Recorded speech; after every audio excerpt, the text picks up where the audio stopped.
Good morning, guys, and happy Wednesday. This week in our videos, we have been walking through the book of James, which I love the book of James. And now before I get into James this morning, I want to explain kind of why I look like I do on the video today. We are doing a sports camp this week at church. And guys, we have a ton of kids from kindergarten all the way up through 5th grade here to participate in some sports, but then also learn about their most valuable passion, their MVP.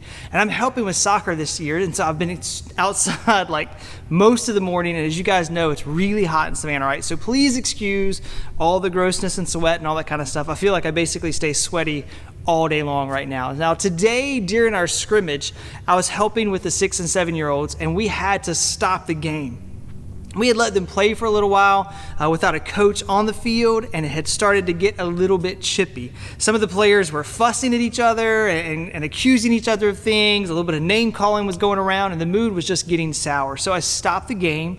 I set everyone down in the shade, and then I asked them what was going on. And immediately, guys, the blame started flying all over the place. Fingers were pointing across the circle. Names were being called all over again, and I shut it all down real quick. I explained to the guys and the players that how they compete, how they win, and even especially how they lose will tell a lot about their passion. Sports bring out passion in people. Anytime you're in competition against someone else, your emotions, man, they come right to the surface. But that passion can lead you in the wrong direction when you aren't living with God. We had a little bit of that sneak in today during the game, and I had to ask our players, were those attitudes the kind that demonstrated a life lived with God? And now, of course, they said no, and everyone kind of like shrugged down and looked a little sheepish at that point. And I encouraged them, though, that competition is the best time to see someone's true nature. How they compete and how they lose and how they win will give you great insight into a person's heart. Now, James 3 is the chapter that I'm covering today with you guys in our videos.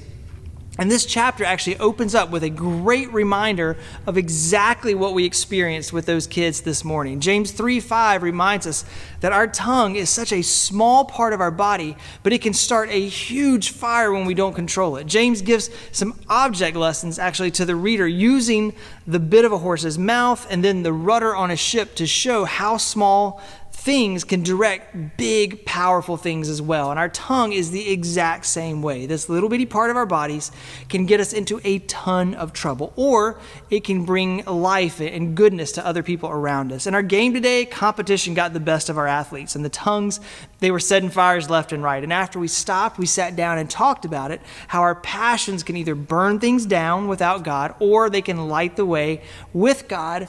They finished the game out with a much kinder spirit and much better level of competition. I was super proud of them all, guys. They were 6 and 7, and they were picking up on what the lesson was sharing.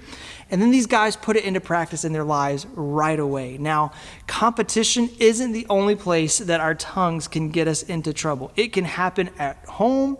It can happen at work. It can happen anywhere we take our tongues with us, which is everywhere. We want to be careful of our words and their impact on our testimony as followers of Jesus.